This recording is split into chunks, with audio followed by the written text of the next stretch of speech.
A note from the author. This story is one that I've wanted to write for a while now, but the words have always escaped me.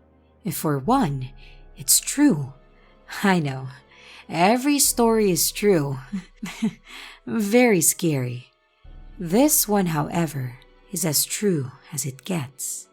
And as everyone knows, writing a series of incredible events while maintaining credibility is damn near impossible. So I do invite and even encourage you to look it up on Google after it's finished. The second reason that I've found it difficult is it's two stories in one. There is a lot of history involved, and though the details differ depending on who tells it to you, but the general consensus is the load-bearing beam that I will include.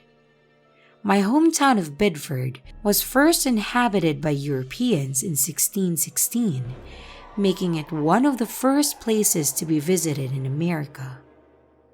Thank you for letting me ramble. Now for your story.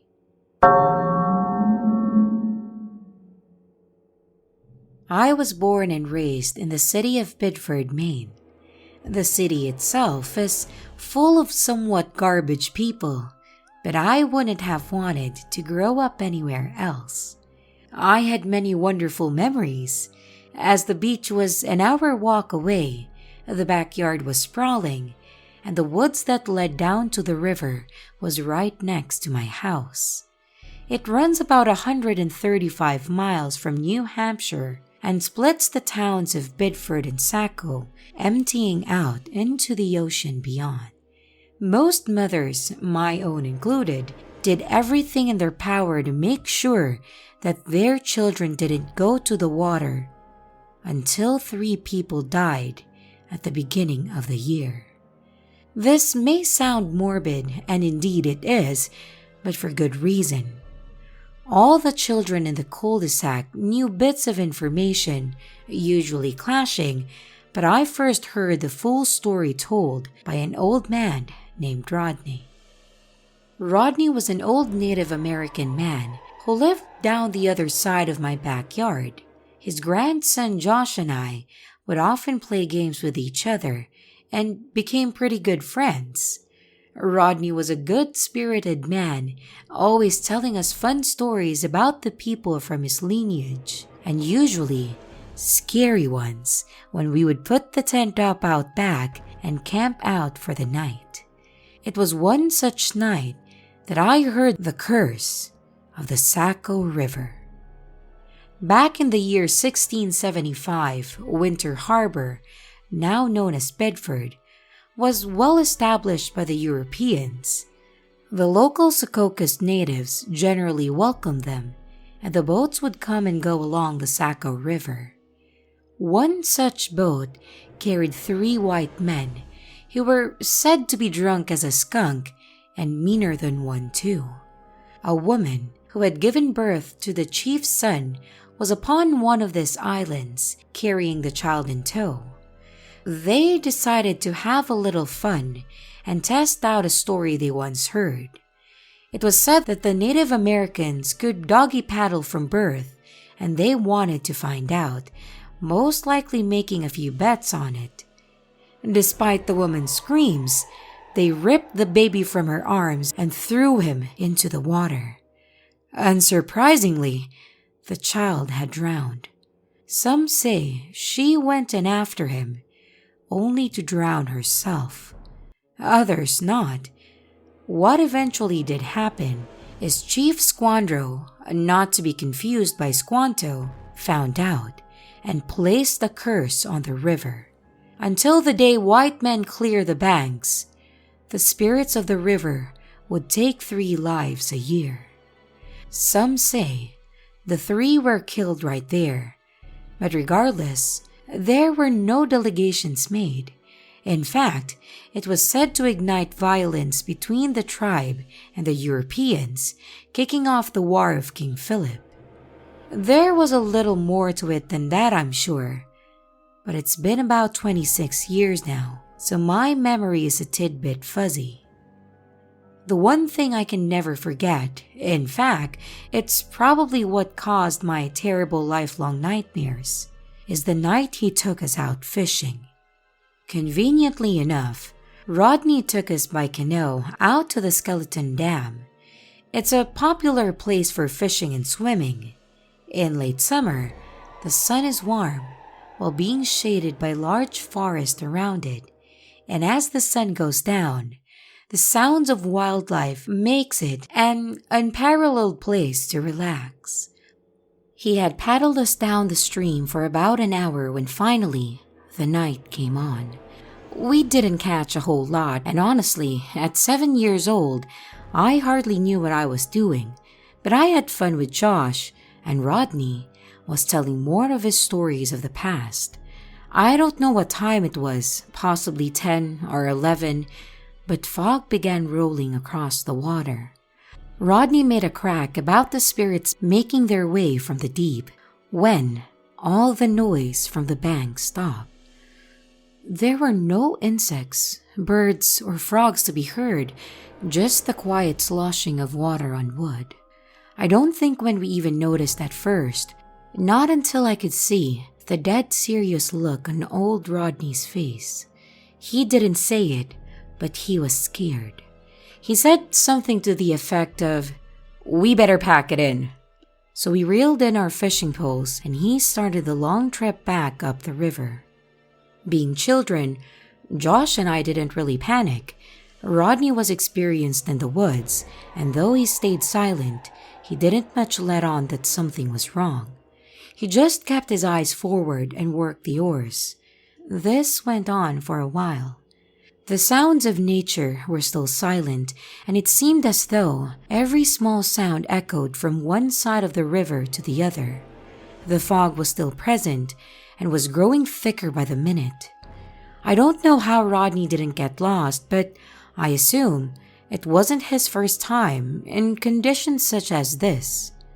The closer we got, the more we let go of our fear. That is until the crying began. I couldn't tell from where, but like a gunshot out of the silence, this shrill, high-pitched sobbing rang out from the land. It would be so loud, like it was right next to you, then seemed to move away, only to return just as quickly. To make it worse, the sobbing would erupt into insane bursts of laughter. Even thinking about it now makes me shiver. Not a male or a female, it was something I can't possibly find words to match with. As it continued, we started to hear the sounds of something jumping through the forest, easily keeping pace with a boat. I try to block most of it out, but that's not something that ever goes away. I believe that was about the time that Josh and I began to cry ourselves. Rodney tried to comfort us, telling us to keep our heads down and to cover our ears, but most of his efforts were spent rowing in a panic-driven manner. The tone of his voice was quick and stern, nothing like the tight look on his face, and I believe he was praying. The sob crying stopped after a bit to our relief. However, it was short-lived. A woman's voice shot out from somewhere, distant but also close. In a blood-freezing tone, it screamed, "Help me! Help me!" I looked out through the fog. It wasn't a woman I saw, however. On the bank to the right, I could make out a thin figure. Not too many details were visible, aside from the long horns that sprouted up from its head like that of a deer. The image quickly melted back into the fog and disappeared. Once again, "Help me, please!" came from the bank. The opposite one, however, the one closest to us. As this happened, the sound of drums came and quickly crescendoed their way all around us, like that of a dozen or more people playing the drums. Rodney told us once again not to look and steered the canoe away towards the center of the river. Like the idiot kid that I was, I looked as large green orbs of light began to appear, along with multiple little men. I say men, but they were all much too short and the shape wasn't quite right. It was almost like a group of monkeys were all lined up along the shore, just staring at us as that ghastly cry for help continued to follow, switching sides from time to time. I'm fairly certain that I had wet my pants by then. I don't think I've ever been so scared in my life, including my current age. Unfortunately, our boat trip through hell wasn't quite over yet. The fog was a constant and would swallow everything almost as quickly as it appeared. As terrifying as the things on the bank were, at least they couldn't get to us. Or so I thought. We must have been pretty close to the boat launch by that point, but before we could get there, the sounds of splashing erupted on all sides of us.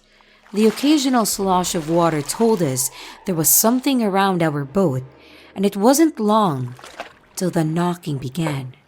It was soft at first, more like something was rubbing the sides of the canoe. Then it turned into scratching, but they quickly got louder, as if people were pounding their fist against the sides. It was getting so bad that I thought we were going to tip, and poor old Rodney was rowing like a madman and the panic on his face as clear as day. He was no longer trying to be silent, and I could even see something trying to grab and pull at the oars. These sort of short black arms that grabbed at whatever they could. Well, we finally made it to the boat launch, Rodney practically throwing us on land. He didn't bother with our bags or fishing stuff either. I was somewhat upset the next day, but I can't blame him one bit. We ran to his truck, still hearing drums beat all around us, now coupled with the sounds of loud growls. And I can't tell you what for sure, but some sort of animals were pacing around the fog on all fours. They kept their distance, thank God. But before we were fully on the road, we were in for one more surprise. The branches and leaves of the trees off to the left of the truck began shuffling. The forest here is thick, so it was hard to see what it was, but some sort of large bird burst through the canopy and shot across the lake. I have never seen anything so monstrously huge in my life. Rodney later told me he believed it was a thunderbird. I'm not sure, but the wingspan was anywhere from 20 to 30 feet long. Since that night, I stayed away from the river. In fact, I moved halfway across the country. I can't really tell you a whole lot else from that night. I never got many answers myself, but I can tell you, however, that I believe in the curse of the Saco River wholeheartedly, as well as its spirits. Do not go into that river, unless, of course, 3 people have already been found dead. Hello everyone, it's your creepy sister here. Thank you so much for watching the video. I really appreciate each and every one of you.